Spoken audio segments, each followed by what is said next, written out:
ఇంకో దిక్కు చూస్తే ఈ అక్రమ దందాను వెనుక ఉండి నడిపిస్తుంది పొరుగు రాష్ట్రమైన ఆంధ్రప్రదేశ్కు చెందిన బడా ఆక్వా వ్యాపారులని సమాచారం.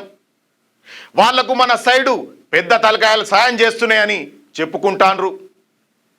వనపర్తిలోనే పదుల సంఖ్యల చెరువులను లీజుకు తీసుకొని స్థానికంగా చిన్న చిన్న లీడర్లను అధికారులను మేపుకుంటా కోట్లాది రూపాయలు గడిస్తుండ్రు.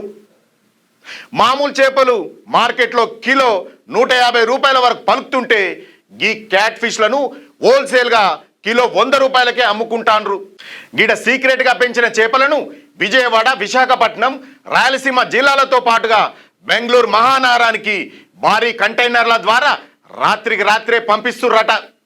రహస్యంగా పెంచిన ఈ క్యాట్ ఫిష్ చేపల్ని పక్క రాష్ట్రాలకు తరలించేటప్పుడు హైవేల మీద చెక్ పోస్టులు ఉన్నా కానీ ఎవరికి వారే ముడుపులు అందుకొని కళ్ళు మూసుకుంటున్నారనే విమర్శలు గట్టిగానే వస్తున్నాయి. మహారాష్ట్ర, ఒరిస్సా, ఛత్తీస్గఢ్ లాంటి రాష్ట్రాలకు కూడా ఇక్కడి నుంచే ఎగుమతులు జరుగుతున్నట్టు తెలుస్తుంది. అసలు ఈ క్యాట్ ఫిష్ను తినడం వల్ల మనుషులలో క్యాన్సరు, కాలేయ వ్యాధులు వచ్చే ప్రమాదం మస్తుగా ఉందని పెద్ద పెద్ద డాక్టర్లే హెచ్చరిస్తున్నారు. అయినా కానీ పైసల కోసం జనాల ప్రాణాలతోని చెలగాటం ఆడుతాండ్రు వీళ్ళు. హైవేలలో ఉండే దాబాలల్లా, స్థానిక హోటళ్లల్లా ఈ క్యాట్ ఫిష్ చేపలతోని గట్టి మసాలాలు చల్లి రకరకాల వంటకాలు తయారు చేస్తున్నారు.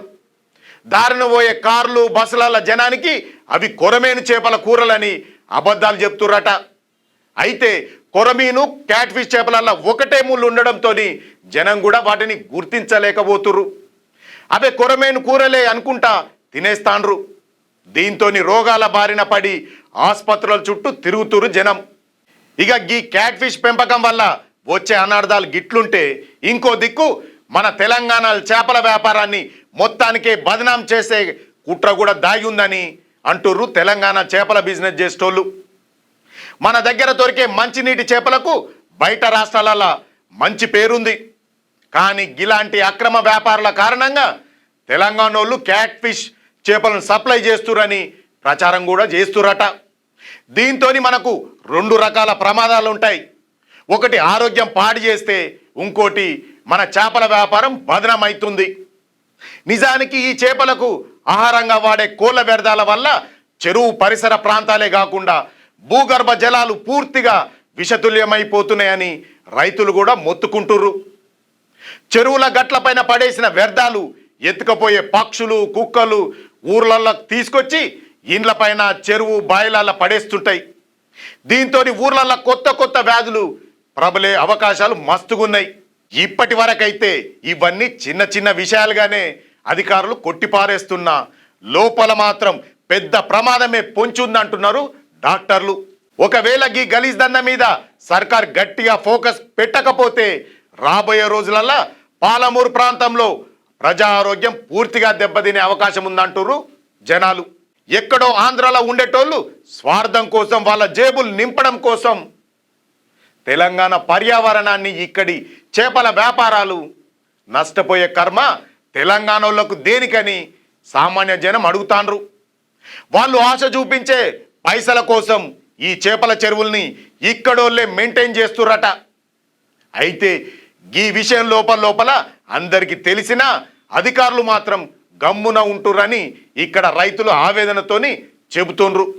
మొత్తంగా చూస్తే కొంతమంది అక్రమార్కులకు మత్స్యశాఖలోని కింది స్థాయి అధికారుల అండదండలు పుష్కలంగా ఉన్నట్టు తెలుస్తోంది. డిపార్ట్మెంట్లో పనిచేసే కొంతమంది పెద్ద మనుషుల సపోర్ట్తోనే గిన్ని చెరువులు నడుస్తున్నాయనే ముచ్చట వనపర్తి జిల్లాలో అందరికీ తెలుసు. ఇక పోతే ఆంధ్ర నుంచి వచ్చే బడా బాబులు ఇక్కడి సరిహద్దు పట్టణాలలో చేసే అక్రమాలకు అడ్డు అదుపు లేకుండా పోయిందట. స్థానికంగా దాదాగిరి చేసే కొందరిని జీతాలకు పెట్టుకొని వాళ్ళ వ్యాపారం జరుపుకుంటున్నారన్న విషయం అందరికీ తెలిసిపోయింది. తమపై ఎలాంటి అనుమానం రాకుండా పక్కా ప్లాన్తోని ఈ గలీజ్ దంద చేస్తున్నారట. ఈ క్యాట్ ఫిష్ చెరువుల దిక్కు ఫిషరీస్ అధికారులు అస్సలు రాకుండా ఉండేటందుకు ప్రతి నెల ముడుపులు అందుతున్నాయంట. అధికార యంత్రాంగం ఇకనైనా మేల్కోకపోతే ఆంధ్ర నుంచి ఇంకొంతమంది కూడా క్యాట్ ఫిష్ పెంచేందుకు కొత్త చెరువులు ప్లాన్ చేస్తున్నారట.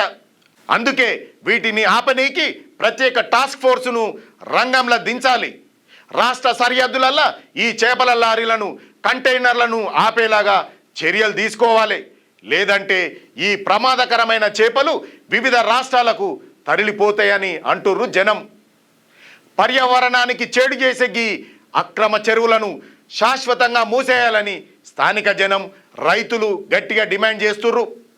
ఇప్పుడు చెప్పండి మరి, పక్క రాష్ట్రం వాళ్ళు ఇక్కడి నీళ్లను వనరులను వాడుకుంటుంటే మనోళ్ళు వాళ్ళ కింద పనిచేస్తుంటే చూసుకుంటా ఊరుకోవాలనా? మన చేపల బిజినెస్ వాళ్ళను బదనాం చేసే కుట్రలను గిట్లనే నడవనీయాలనా?